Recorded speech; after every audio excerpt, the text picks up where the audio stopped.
আসসালামু আলাইকুম এভরিওয়ান, সবাই কেমন আছেন? আশা করি সবাই ভালো আছেন। আমি আলহামদুলিল্লাহ ভালো আছি। সকাল সকাল দোকানে যাচ্ছি, আর এই যে আমার পিচ্চি মামুনিটাও আমার সাথে আসছে দোকানে। তো ভিডিও ভালো লাগলে লাইক করবেন, কমেন্ট করে মতামত জানাবেন, আর আমার চ্যানেলটাকে সাবস্ক্রাইব করে আমার পাশে থাকবেন। এই যে আমার সাথে আসছে, আর এখন সবগুলো এটা সেটা নিয়ে খেলা করতেছে। আমি এখন দোকানটা ঝাড়ু দেব। তো রাত্রেই কাপড় কাটা আছে, এখন আর কাপড় কাটবো না। দোকানটা ঝাড়ু দিয়ে একেবারে সেলাই বসে যাব।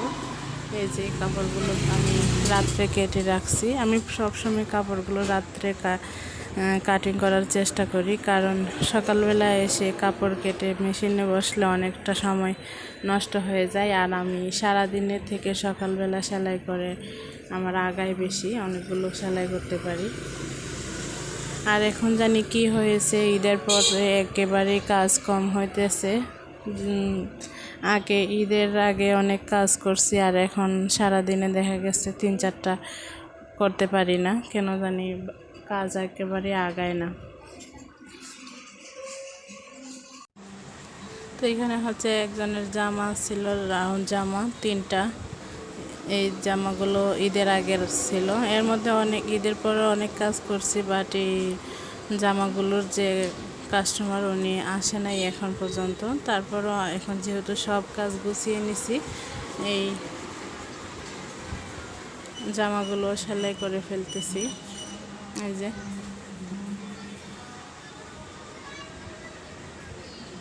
তো এক একটা জামা সেলাই করতে কিন্তু অনেকটা টাইম লাগে, আর সব খুঁটিনাটি দেখাই না। আমি যেহেতু টিউটোরিয়াল ভিডিও দেখাই না, ওই জন্য সব কিছু শেয়ার করি না।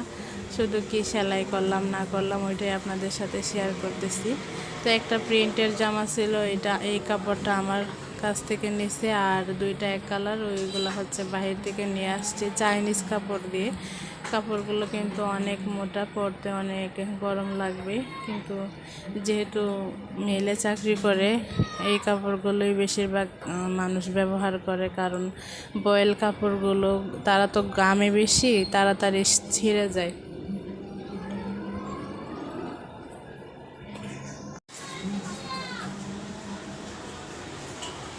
তো আমি কি করি, যাই সেলাই করি সাথে সাথে বাস করে ব্যাগে, যার যার ব্যাগে গুছিয়ে রাখার চেষ্টা করি, এতে করে আর কাপড়গুলোর ভাঁজ নষ্ট হয় না।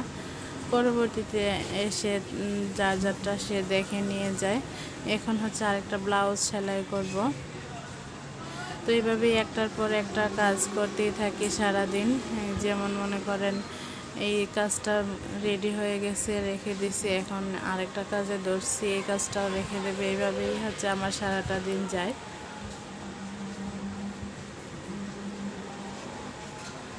আর এই যে এখানে দেখেন আমার বাগনা বুড়ি চলে আসছে। উনি হচ্ছে আমার মেয়ে রাইসা। আমার যে চ্যানেলের নাম রাইসা শারমিন।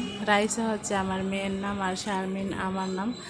তো সে এখন কিন্তু সন্ধ্যার পর হলেই সে আমার কাছে আসে, আমাকে দেখার জন্য নানুর কাছে বায়না করে, আর অনেকটা সময় আমার সাথে কাটায় যায়। আর দোকানে আসা মানে সে আমার মেশিনের উপরে উঠে বসে আমার সাথে দুষ্টামি করবে।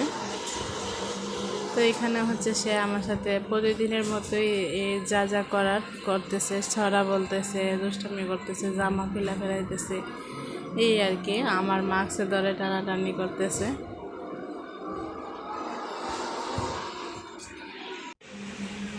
দোকানে থেকে আমারও অনেক খারাপ লাগে। আমি সারাদিন অনেক মিস করি, ওরে সময় দিতে পারি না, পড়াইতে পারি না। খাওয়া গোসল সব কিছু আমার আম্মাই করে, আর রান্না বান্না সংসারের সব কাজ কিন্তু আমার আম্মা করে। আমি একেবারেই কোনো কাজ করতে পারি না, যেহেতু দোকানটা আমি একা একা চালাই। ওই জন্যই ভাবতেছি, এভাবে তো আমি একজন মেয়ে মানুষ সারা জীবন ব্যবসা কন্টিনিউ করা সম্ভব না।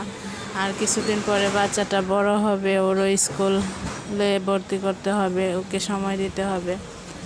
আর সবচেয়ে বড় কথা, নিজেকেও সময় দিতে হবে, কারণ এইভাবে সারাদিন দোকানে থেকে আমি নিজেকেও সময় দিতে পারি না। ঠিক মতো খাওয়া গোসল কোনোটাই হয় না। ওই জন্য চেষ্টা করতেছি, দেখি যে 2 বছর আছে দোকানের চুক্তি, ওই 2 বছর দোকানে ব্যবসা করব, এরপরে কোনো একটা বাসা নিয়ে তারপর বাসায় থেকে ব্যবসা করব। তো সবাই আমার জন্য দোয়া করবেন, আমি যেন আমার উদ্দেশ্য সফল হতে পারি। বেশি বড় কোনো উদ্দেশ্য না, এইখানে থেকে যেন আমি অন্য একটা বাসায় আমার ব্যবসাটা শিফট করতে পারি।